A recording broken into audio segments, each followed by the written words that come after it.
Hello and welcome to Optimal Game State.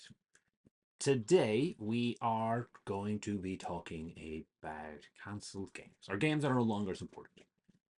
Um, so this obviously has happened recently with X-Wing. X-Wing, we had an announcement that AMG, who produced the game, are no longer going to, support it. There's not going to be any new ships coming out. There's not going to be any reprints. So it's done. It's there and done. Um, But within the community, there are a lot of people uh, putting together teams and trying to work out how the player base can support that game going forward and what that means. At the same time, there are players out there who are looking at their collection and going, you know what, I haven't played this in 3 or 4 years, but I do want to play this. I do want to play this again. There's a few more purchases I want to make, and then they're going out and rounding out their collection so that they have everything they need so they can put together a good two-player game. Monopoly is a family wrecking game, but it is a game. It isn't really supported in the way that we kind of think about it. There's no errata, there's no rules updates. It's just a fixed single game. You buy it or you don't. So it is supported in the way that it gets releases. I guess they constantly churn out variants of it. But it's not in the same way that maybe 40k or Kill Team or Warcry. These games are supported in the ways that they get regular updates, the meta shifts, they get new models are released. There's always something kind of changing, something kind of keep it interesting. So X-Wing is going to essentially turn into a game of Monopoly. It's going to be a box you have in the back of your cupboard. That if you want to get a two-player game in, you can. You just pull out that box and you play it. So in this video, what I'm going to do is I'm going to talk about some of the collections that I have where I did that. And, in cases where that went well and where that maybe didn't go well. The ones I'm going to be looking at today, and this may change as I kind of look through my collection and see what I have. I have my X-Men collection. I'll pull it out. I'll talk about what I would like to buy to round it out, and also why I probably won't. Yeah. I have an Imperial Assault collection. Imperial Assault is a board game, kind of, but also kind of skirted the line of a miniature game as well. So there are miniatures in it. I have painted up some of my miniatures. I'm going to talk about that a little one, talk about the gaps in that collection. Um, that's a bit of a weird one because it hasn't been supported by development from Fantasy Flight Games, who still should have license, but they do occasionally do reprints of it. But we're expecting that to stop. So yeah, I guess it's kind of a last chance for me to look into that if I want to. I also want to talk about some of the card games. So I have 3 card games I want to look at today. I've got Netrunner, I've got Legend of the Five Rings, and I've got Netrunner. So I've actually got collections from the original WotC release of Netrunner, and I have my collection from the most recent one, which is FFG. I know I normally focus on miniature games and Games Workshop on this channel, but it's just kind of to have a quick look at them and kind of see what it means. I also want to talk about how active and how interested I was in the game when it was being supported and how that has changed since. So I think often what happens is we kind of get really wrapped up within what is our current game.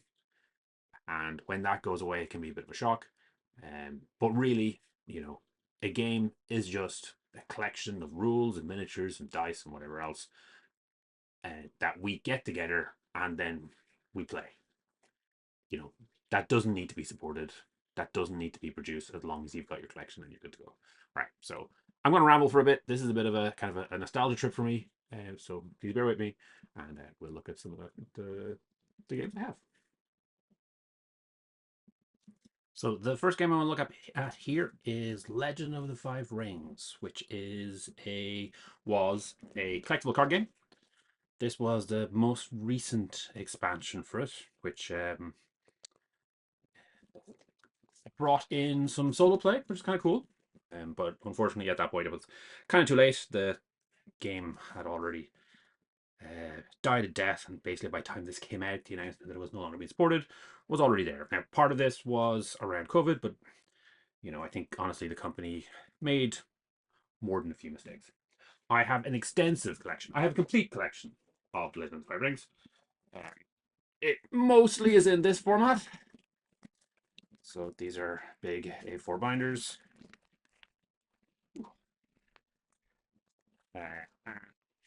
Each of the binders has cards.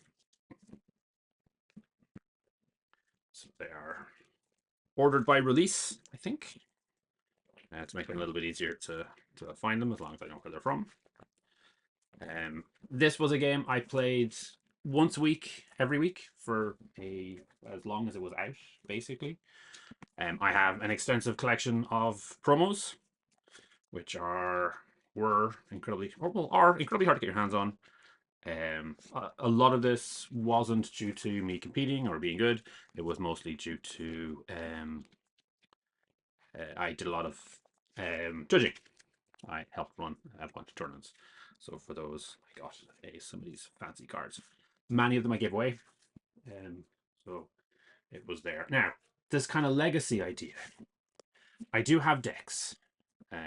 You'll see this one here. This is my dragon deck. It has a few gaps in it. Ooh, so the perfect way to have this kind of format set up would be to have two ready to go decks, where you and a buddy can immediately get playing a game. This is a bad example because there are some gaps missing in this one, because I did kind of pull it apart a little bit at the end and haven't gotten around to fixing it yet. But I do have a number of these boxes. So this is one that has a crab deck in it. This red box here probably is a scorpion. Oh no, it's a crane deck. So close enough. I don't have a full set of all the clans. So I think there's 7 clans, 7 different factions you could play in this game. And what I really should do is I should get around to getting one box for each of them and putting a deck together. Now, have I played this since it got cancelled? No, I haven't. It is, in my opinion, a fantastic game. It is quite a complex game. It is very hard to get into it and start from scratch. A lot of people, it's not a great game to do a one-off and sit down with. But I do have a couple of buddies who did play extensively during the game's height, and I'm sure if I wanted, I could pull out a deck and try convince them to play a game. Now, part of that is I could also, most of those players will be players who also play other things. So if I went down and visited some of my friends, I could just as easily get a game of Warcry going, or a game of Titanicus going, as I could going back to the nostalgia and doing an Alpha 4 one. So I do think there is value for me in finally completing the set and basically getting the extra. I don't need to buy any more cards, but it's just organizing it better and making sure I've got decks ready to go and ready to play. I also want to point out a minor thing on this. So this was my primary game for an extensive period of time. I did spend a lot of time getting accoutrements to it. This particular box, my sister found for me. So it was actually just a packet of tea. It was a fancy product for something. Apologies for rattling. But in here, we have a lot of fancy things I got. So this was a promo for my faction. One of the aspects of it is you pick a number at a turn secretly and reveal it. I've got lots of acrylic tokens. I've got a bunch of metallic tokens. So it's Legend 5 rings. There are 5 rings. And I spent a chunk of money on these. So these are metallic clan symbols. And you'd use them just for tokens, for like measuring resources within the game. And we've got some dice. More acrylic tokens. These were to indicate whether your bushi were honorable or dishonorable. Just random tokens, remember. I spent extra money to get the kind of around things. These were not things you're going to get in the box. These were things that you got at tournaments, or you went to monthly, weekly events in your local store, and you managed to pick things up there. I'll probably find a use for these down the line. I'm happy I have them. They really improved the game experience for me. I have a lot of uh, mats, yeah, to play on as well. So those are again for more tournaments.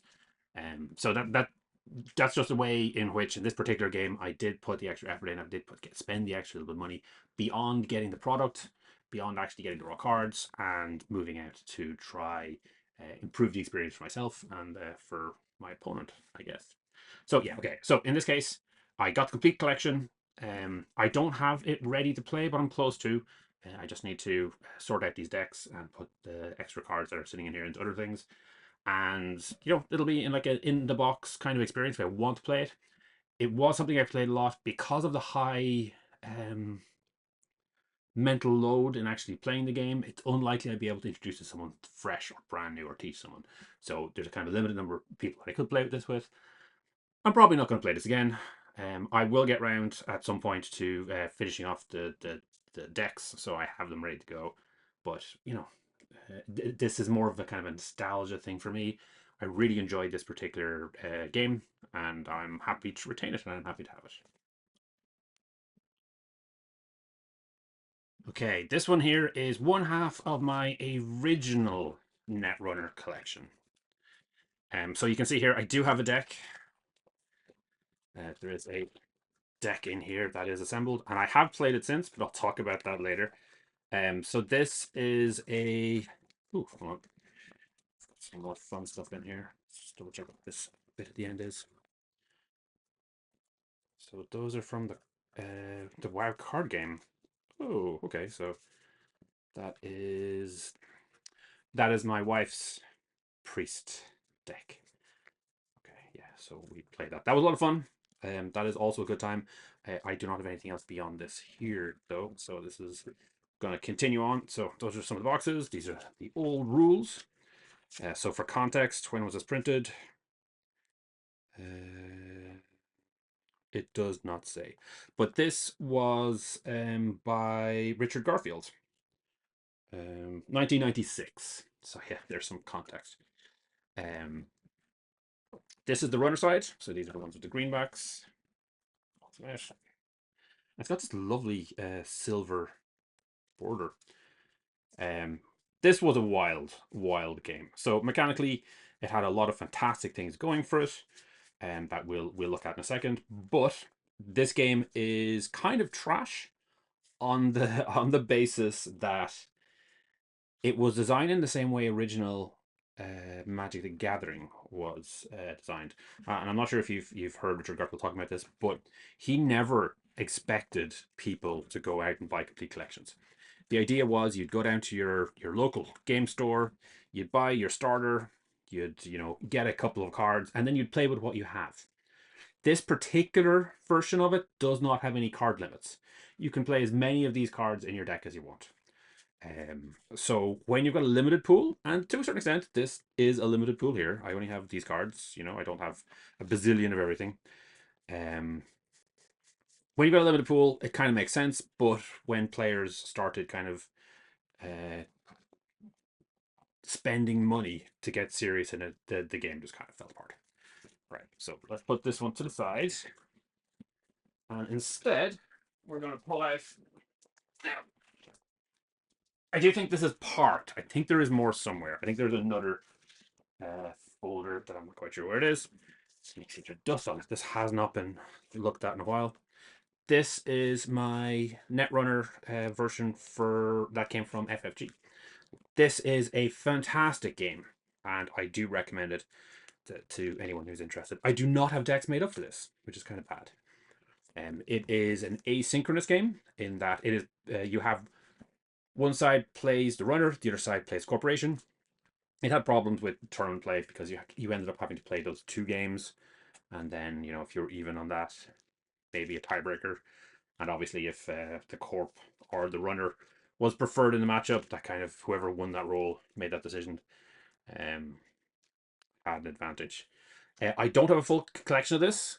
I stopped buying them in the last cycle, so I've missed chunks of the last cycle, but there was a large expansion that came out near the end that I did get. So I do actually have almost a complete collection. Certainly enough to sit around and play. This is one where I probably should sit down. I probably should get decks put together, but I haven't yet. This one is a little easier to manage and explain than Alpha 4. So I think this is probably a good case where you could put together that kind of two-player game, have it ready to go, and have an enjoyable experience. And we could probably put a few different deck lists because, there's a good kind of range of options. It's just a matter of sitting down at. Now, this one is slightly... So I've talked about Alpha 4 previously, and there is a player-run organization for Alpha 4 continuing that game. So they have proposed, updated lists, ban lists, errata. I think they've also got a number of cards that they've been letting you print and go ahead with and play. So there is a player-run one with that. For Netrunner, there is a far more active and far more successful version of that. So there is a committee that looks through everything, and they have regular things that you can print. So I think it's like on drive-through cards, so like the drive-through RPG version for card games. You can actually order new edition cards, and you can't get the old ones. Obviously, those are still property of FFG, but that is an option there. So that's an interesting one. So that's a case where the metagame can continue. There are actually quite big events.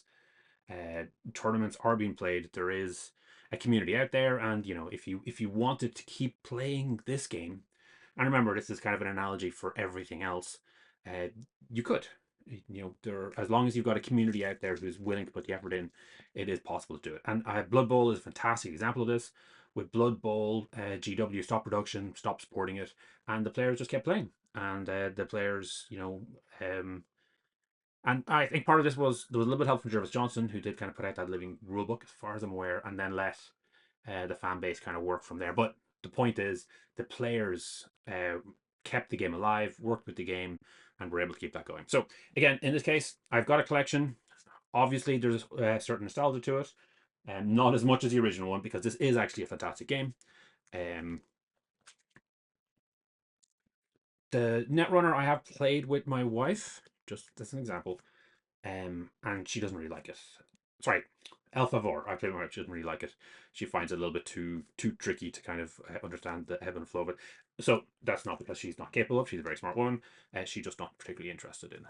Whereas with Netrunner, she was happily able to play one of these decks. She'd understand it, and she had kind of preferences and kind of ways she liked to play. So I do think this game, while you can go deep in it, has a easier on ramp.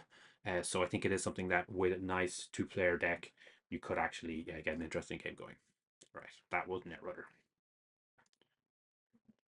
This one here is Imperial Assault. It is a chunky size box. I didn't get a lot of it, so I got the core set when it came out. Again, this is another FFG product. I did get this one, which is Twin Shadows. And I did get this one, which is Return to Hoth expansion. So the idea of this is it's for 2 to 5 players. Although it is currently possible to play it single player. So this is, I don't want to turn it upside down, but this is a board game. But it's kind of a dungeon crawl for Star Wars, which is a very cool idea. So these are all Star Wars-y tiles that kind of connect together quite nicely. Got some doors, got some tokens. Those are some rules. Some stickers we can use.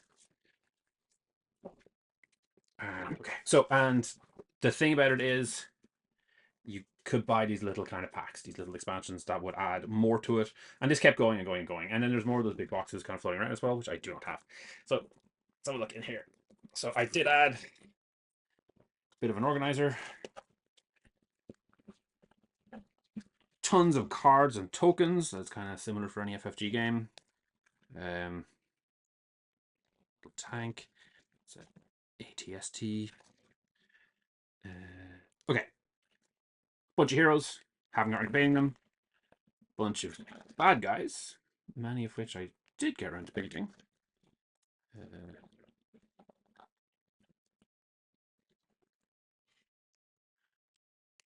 So this is a bit of a weird one for me. I love Star Wars. Star Wars is very cool. Um, I still have a ton of stuff I meant to do on this. So we got a campaign off on this. So I have a weekly RPG group, and we've been meeting once a week on and off for maybe 25 years or something ridiculous. Over 20 years, at least. At one point, we did get to play this. It was fun. It was a nice little kind of break from normal RPG thing. And basically, the group turned up. Four of them played a hero each, and I played the dungeon master, as it were. So I played the Imperials, and then we just kind of played through a bunch of scenarios. That was fun. It was a lot of fun. So I did get some extra stuff after that, but we never came back to it. We never played it again. Now it is possible to play this game as a solo game or a co-op game, because they did release a app that you can get to run the other side. So it'll run your heroes through the adventures. Of particular interest for me. So that's an Ahsoka. That's a chopper. That's a Hera. What else do I have here from the crew? So I'm a big fan of Rebels. I really enjoyed the Rebels TV series or cartoon series. I think.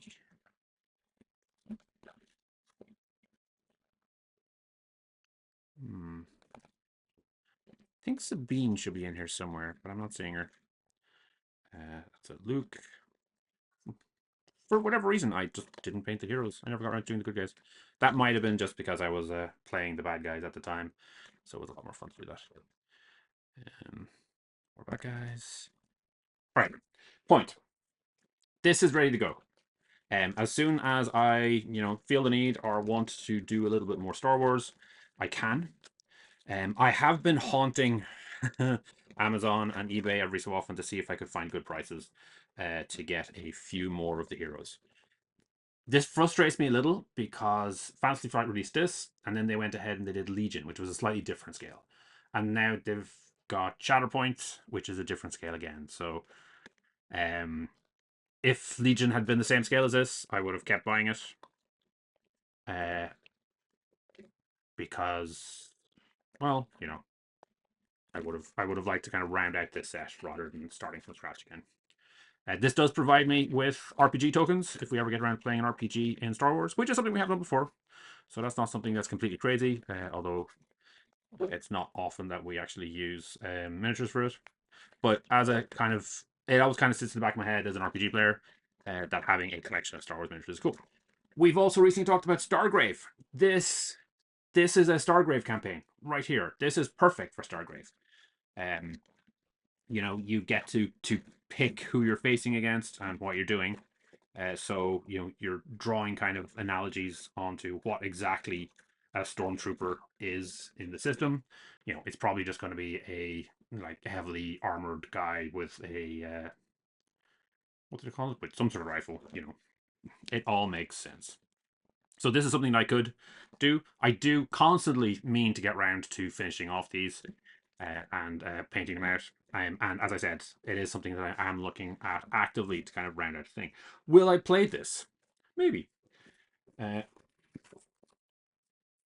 does have single player rules. So this is something that I could play myself if I got right into it. I'm probably more likely to use all of the tiles and bits and pieces for doing an RPG or doing something like Stargrave, where the rule system is just a little bit different. Which is not to say there's anything wrong with this rule system. I certainly enjoyed it when I was playing it. Has my rubber decayed? It has. It's awkward. I think that just goes to show how long this has been in here. The validators. Not too bad.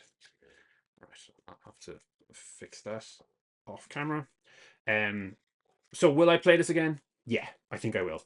I'm happy to have it in my collection. As I said, I do kind of want to get more of the Rebels team in it. But it is something that I do need to do. I will need to actively make an effort to sit down, play it, get a friend over, and it will compete with all of the other games that I have that are basically doing the same thing. So that is something to keep in mind. Is it worth me buying more models for it? yes and no. I mean, there's also a chance that I won't play it, in which case, every time I buy a new model, it's kind of wasted. A good test is whether I'm going to paint things or not. As you can see, there's a large selection in here that I haven't painted, but there's also a decent chunk that I have. So if, I get that kind of Star Wars feel again, if that's something that kind of draws my attention, this is a great outlet for it, and I'm really happy to have it. Now, I do also have X-Wing, I do also have Star Wars Rebellion, um, so yeah, there are certainly options. Okay, and that's Imperial Assault. Yep, I like it. I guess, yeah. What's the analogy for you in this case? I think it's probably the single player, or the potential. So I know this is something that I could sit down with my wife if I put the effort in and I organize it, and she'd be happy to play an evening with me. So it's much more likely to get this on the table and played than maybe with some of the other games. And of course, the big game that we're talking about at the moment is X-Wing. So this is the starter set for X-Wing 2.0. Which I'm very happy to have. Uh, I got it. I opened it. I had a look through it. You, oh, it's a damage deck. It was a special edition damage deck that I got with it, I believe. I popped out some of the plastic. I think I did play a game with it. Don't worry, it's not as bad as you might think. Okay, let's back again. I do actually have an X-Men collection, so that's just the kind of the last, or one of the last purchases I made before it kind of got shelved away, and yeah, I didn't play it much since. I have lots of X-Wing, so these are lots of tokens. What do we have? So there's more little damage attacks on the dice. The ghost, which I'm super happy to have. As I said, big Rebels fan. Uh, those are the New Order ones, aren't they?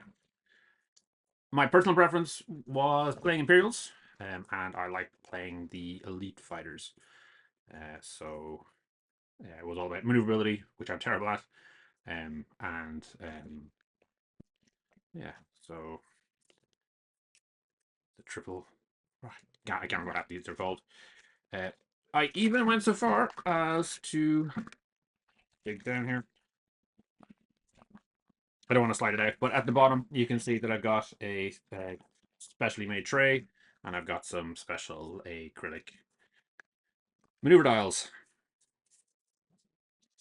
So they are just a nice option to have. And then there's actually a second tray with another set in there. So for this, I do have what I need for 2 players. I'm probably a little bit heavy on the Imperial side. So I've got all the classics. We've got some X-Wings in here.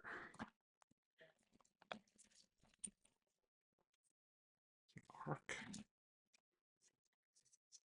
It's actually from the Rebels. It's a stolen TIE fighter. But I don't have a lot of Imperial fighters. I've got tons of TIE fighters. I've got TIE bombers. I've got TIE interceptors. Quite happy there. But to round this out, honestly, I probably should be getting myself like a box with some of the old classics. So some A Wings, B Wing, Y Wing. Do I need more X Wings? Maybe. How many X Wings do I have? So I've got 2. And then the red one. Wait, are they the new ones? What I think they might be the new ones. So I'm not really sure. So okay, point here. I have a collection. It is enough to play some cool 2-player games. But what I probably should be doing is I probably should be looking at rounding it out some way. Yeah, okay, so those are the new ones.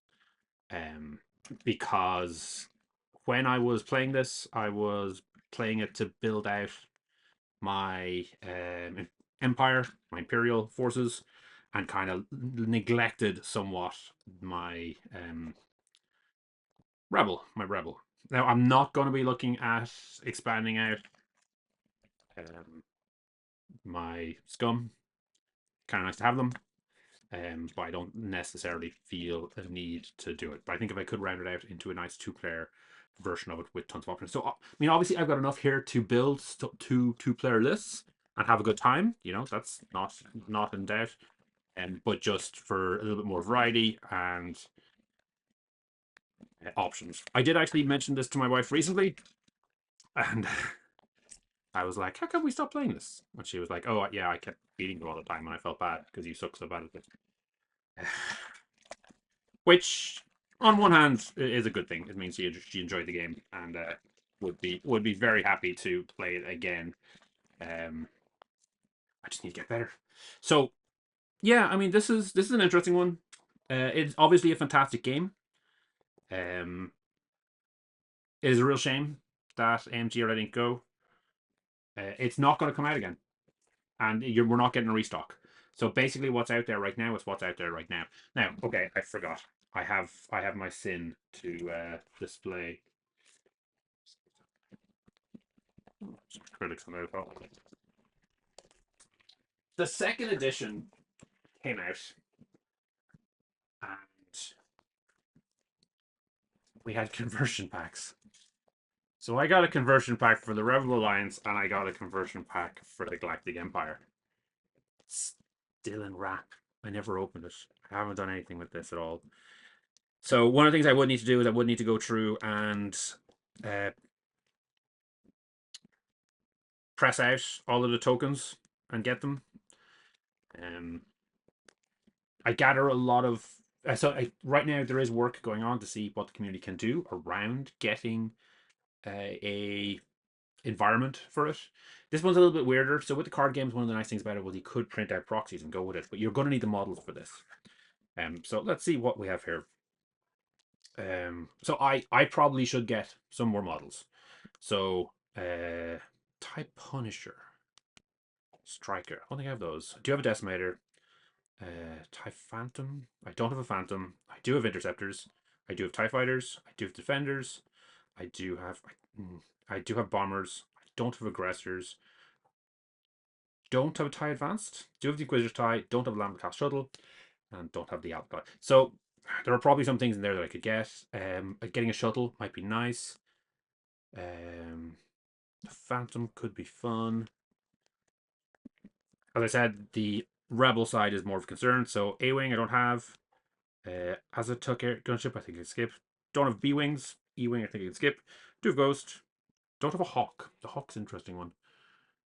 Because it might be kind of a good one for players. Don't have K-Wing, don't care. Millennium Falcon I have. Phantom 1 and Phantom 2. Phantom's a part of the Ghost, so I've got one of them. I don't care about. Oh yeah, I've got the model for one of them, so I can use both. Sabine's TIE Fighter, we do have. U-Wing. Oh, the U-Wing, I forgot about that. That's one of the kind of cool transports from Rogue One. That might be fun. Do have 2 X-Wings, so that's enough for that. Again, I can't go more than the dials I have in this, which is kind of awkward. Because, yeah, I for the Defender, I have 3 Defenders. And there's only 2 here. And then we've got rules for the YT Z95. So, yeah, the problem is it's very expensive. And, is this something that I'm going to play in the future? I'd like to think so. It's a very, very cool game. It's a very, very good game. It's a very, very unique game. So, yeah. The question is whether I'm willing to spend money now, because I need to spend it now. And right now, I know people have been talking about getting good deals and good discounts, but I haven't seen them. Everything I've seen is still up. So, like, I'm probably looking at like $100 or $200 to kind of round out just the rebel forces. I think there is a pack that like has 2 A wings and a B wing, and there's another pack that has 2 Y wings, and it's like I think it's like 3 or 4 packs for. But yeah, getting them for good prices. Something like 60 to 90 euros or dollars, what I've seen so far. Anyway, so it's an investment. Will I play this in future? Part of the question is like it is a great game. This has everything I need. I don't like. I'll open this. Like I'm happy with to try out the 2.0. It gives me more cards, more options. I probably have the old ones. Did I probably bin them. So I'm happy to stick in a 2.0. I know there's 2.5 and there's a whole mess of that we're not going to go into, but I can round it out and make myself a complete game. I'm happy with that kind of box storage system I have. I need to open these and get them into a decent place, but I probably should pad out either side with what I feel would be kind of good options. But as I said, there is enough to play right now. It might be two X-Wings, Millennium Falcon versus whatever I've got for the Imperial side, which is way more options. But it is a game I can play. But organizing it. I need to organize it. That's the big thing with this. Next one I have to look at is Aeronautica Imperialis. I love this game. There are flaws to it, but I really, really enjoy this game. Um, it is kind of just X-Wing, but on hexes. Um, but yeah, there are a couple of extra issues in there that I'm not going to go through in this particular one. All right, but my book is here. My book has not been deleted. That's great. I've got my boards. So I did actually manage to get 2 boards of Taros, so I could do a rolling terrain scenario. And I do a video up on a channel where we did that. It was a lot of fun. Felt very narrative. Yeah, it was a good time. The game didn't have a lot of support in a certain extent. And by that I mean the game didn't have a lot of support. So we've had 3 books. So there was Ringworld's campaign. Oh, just 4 books. The Taros Air War. Back there somewhere, I've got one of the compendiums as well, which is a soft back that has some addition rules. And then we got what is kind of the Horus Heresy one, which I didn't pick up and is still available, I think. Because this game is actually still technically alive, is it? I think it is. I think this game is actually still alive. What's not alive is the Xenos. So when it was going, I managed to pick these up. I didn't get everything else. So for the Eldar, there should be another one of the kind of big bombers, similar to this but larger that you get from Forge World. It was just sold out. I got to it. I didn't manage to get any Necrons. I do love the Necrons. But I still have a collection. Let's see what I have. So this is my collection. Now, what's interesting about this is a ton of this is still legal. So this is now, but just for a different game. This is now moving over to my Legions Imperialis armies. So that'll go with my Exilia as my Navy force. Unfortunately, these beautiful, beautiful dropships, or dropships, they're, I can't remember what they're called. They're not legal because they were not considered to be around. So these are like Imperial Guard, not Imperial Navy, and they were not considered to be around back in the day. So none of these for Horus Heresy. Unfortunate, because they're absolutely beautiful and would be wonderful dropships. I don't know why they don't let them in. These are so good. So all of this is still fine. I can still play all of this. I've got my Tau looking fine. I've got my bigger Tau, and I magnetized the weapon so I can switch them around. Isn't that fancy? And then if I'm really careful, where did I put them? Oh, yeah, they're in here. So there are, I was also lucky enough, or I was dumb enough, but I was happy to get them. So in here, along with the extra guns for the big ones, there are a few of the little Tau drones. So these are like the big massive drones by comparison. But yeah, like I've got a Tau list here. It ran there pretty nicely. I've got a bunch of the Imperial Navy that I'm very happy with, and the Imperial Navy actually move across to this game. Now this one's a bit of a weird example because in this case, this was kind of part of a line, but it is also notable that whenever you get a game that has miniatures, those miniatures can be used for something else. You know, just because the game is no longer being supported, the game is gone, doesn't mean that you can't use those miniatures for something else. Okay, absolutely wild example. This little guy here is from a very, very old World of Warcraft board game, which I have long since ditched, but I kept my hand on all of the minis because I think they're just kind of cool. So it's small in scale. Do I have a comparison figure? Yeah, okay. So here's an Age of Sigmar Doctor. So they're kind of small, but you know, I guess that makes them like the Mummy Part Two pygmy undead something. I'll find a use for them. Is what I'm saying. And in this case, the weirdness with Aeronautica Imperialis is that the models are getting to be reused in Legion Imperialis. Did I say that right? Aeronautica Imperialis, Legion Imperialis. Yeah, the one Imperialis at the end. Okay, weird. Um, and I'm going to be adding to this. So I'm going to be adding in more. Actually, my Thunderhawk is another box with the rest of the stuff, but I'm going to be ending up getting more of the kind of a Astartes stuff. So we'll get to include that. So this is another one of those cases where you can complete the box. You can get something that's kind of standalone. And this one was kind of that case anyway, because it was kind of tricky to get people into the game. So often when you were investing in it, you wanted to make sure that you were getting both sides yourself.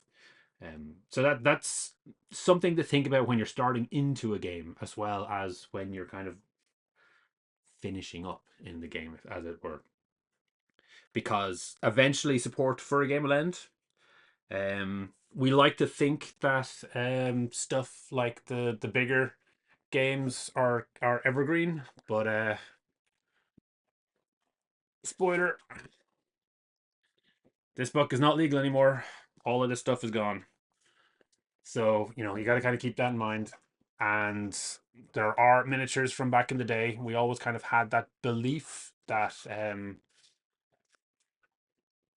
things would kind of last forever, but maybe they don't after all.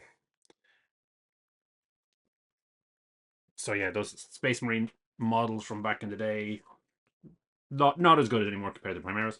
I will say I'm happy the Primaris are around, but sorry, I'm rambling. You could still play your old version of 40k using the old rules, using the old models, and you could still have a good time. I think that's what we need to kind of keep in mind. So one of the reasons that Warhammer the Old World is back, because people kept playing it, people kept enjoying it. Okay, but what am I saying in this particular case? I have a box separately. I have the rules. I have the models. This is some hobby for me down the line. Uh, to kind of add a little bit more variety. There's not really a lot in it. Like what that's 9 models, and like for this particular game, that's plenty. I don't need to have a super competitive list. I just have to have something that's kind of a bit of fun. And these guys play a lot differently to the Tau, a lot differently to the Imperials. Yeah, well, I think that's all I have to say about Aeronautica Imperialis. Technically, it's not really dead, I think. If I go to the Warhammer site, I suspect it is possible to still pick up the rulebook. I think it's only the Horse Heresy side. Pick other games. No, no, it's gone. Oh, that's a shame. Sorry, yes, okay. Titanicus is the one that's still around. So Titanicus is still around, even though they've reboxed everything. Okay, that's all it is. All right, moving on to. Do I have anything else left? Do I have anything else worth talking about? Maybe I don't. Maybe this is time to switch over and kind of just do a summary and finish talking about it. All right. Well, thank you for sticking with me through this, which is a bit of a nostalgia. I know the actual topic is talking about games that are finishing up, games that are ending, like X-Wing, and what we need to do if we want to just keep playing it. So there are a ton of different options. There are kind of a ton of different ways you can go about it. But there are some considerations. So the first thing is, do you have enough to put together a two-player game? And I think that's crucially important. If you don't, and you've only got enough for one player, so for example, these are my War Machine rules. I have a Circle Orbis army, but I don't have anything else. So back then I only collected one army. All of my friends had their own War Machine ones. I suspect most of them have been sold or destroyed at this point. So it would be tricky enough for me to track down someone and to play. But, you know, just because we've moved on to new rules with War Machine, and War Machine relatively recently has got new rules, and then very recently has moved over to a new owner, it doesn't mean that we can't play the old version of it. But because I only collected one set, I can't.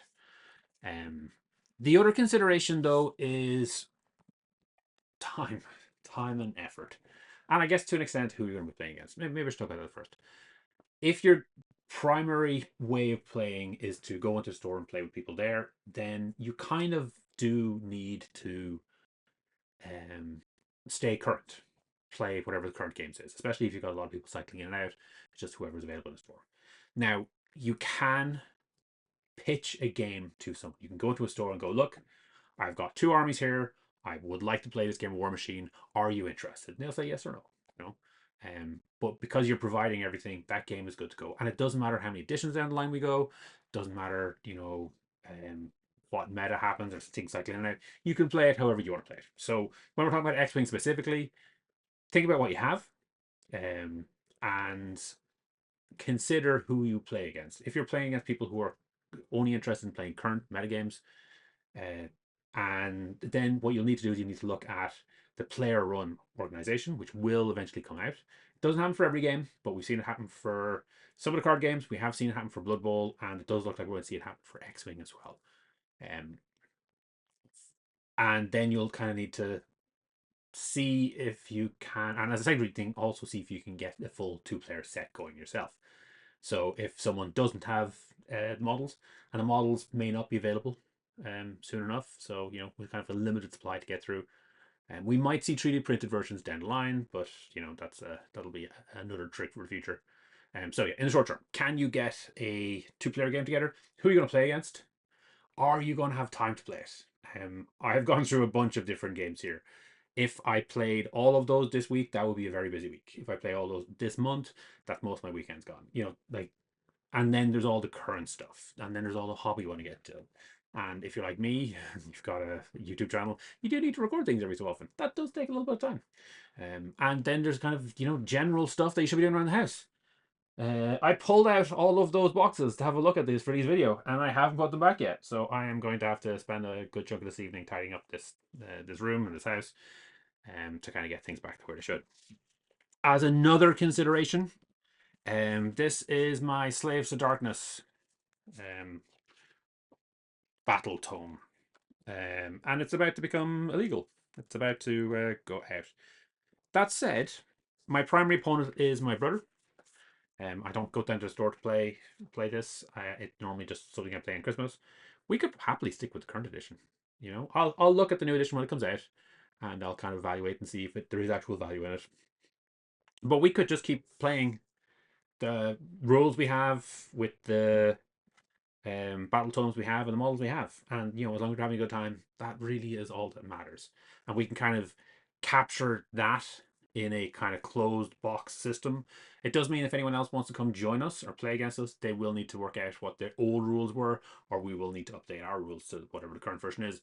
But we are able to consider it as a box game, and pull it out each Christmas in the same way you would. I talked about Monopoly earlier, but without maybe destroying the family harmony. So that's all I want to say. Have a think about that. Have some considerations. For many of these, you'll have noticed that my organization is very, very poor. If I wanted to put together a game of this today, if one of my friends phoned me up and came over, now I might struggle on most of them. I think I'm probably okay on Aeronautica. Most of the card games, I probably have to get decks together. X-Wing, it looks like it's a mess currently. Oh, and I do also have the mat. I've also got a nice star mat to go along with that. It's another thing you should consider. Make sure you get your terrain, and make sure you have the accoutrements and the bits and pieces and your dice and your rulers and whatever else. But yeah, that's it. That's for me. So yeah, keep all that in mind. If you've got a game you love, don't let it go just because someone isn't making money from it and they're ending production. You can still have a great time with it. You can still enjoy it, and you just need to capture it all in that bubble, and then it's there for you, whatever you want. Thanks for making it all the way to the end. Hopefully you enjoyed this video. Each week I put up a new video talking about one of Games Workshop's specialist games. The goal is always to try and make the best possible 2-player experience. If this is something you'd find interesting, please subscribe to the channel and comment to let me know what you'd like to see in future.